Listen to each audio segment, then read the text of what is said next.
Mga kapatid, agaw pansin ang mga naggagandahang burol sa Bohol na kung tawagin ay Chocolate Hills. Ayon po sa mga eksperto, posibleng nabuo ang mga burol mahigit 2 milyong taon na ang nakararaan sa ilalim ng tubig.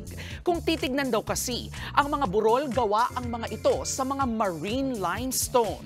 Sa datos po ng United Nations Educational, Scientific and Cultural Organization o UNESCO, aabot sa 1,776 na burol ang Chocolate Hills. Nakatayo ang mga yan sa lawak na aabot sa 50 square kilometers. Sakop po niyan ang aabot sa 3 bayan ng Carmen, Batuan at Sagbayan.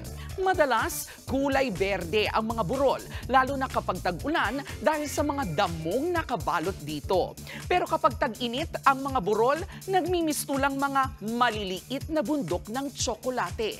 Kung bibisitahin po ang mga ito, for sightseeing lang tayo, bawal na bawal po yang akyatin. May itinalaga lang ng mga viewing deck para ma-appreciate ang mga burol.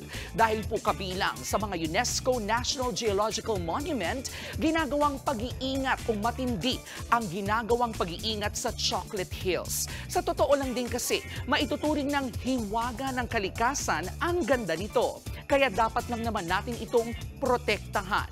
Magsilbi sana itong paalala na tulad ng K-Alaman, ang ating pong likas na yaman ay K-Yamanan. K-Okay. Mga kapatid, ito po ang inyong K-Alaman Queen, Kalad Karen. Always remember na ang K-Alaman ay K-Yamanan. Kaya para sa latest showbiz news at dagdag impormasyon, mag-follow at mag-subscribe sa social media pages ng News 5. Okay?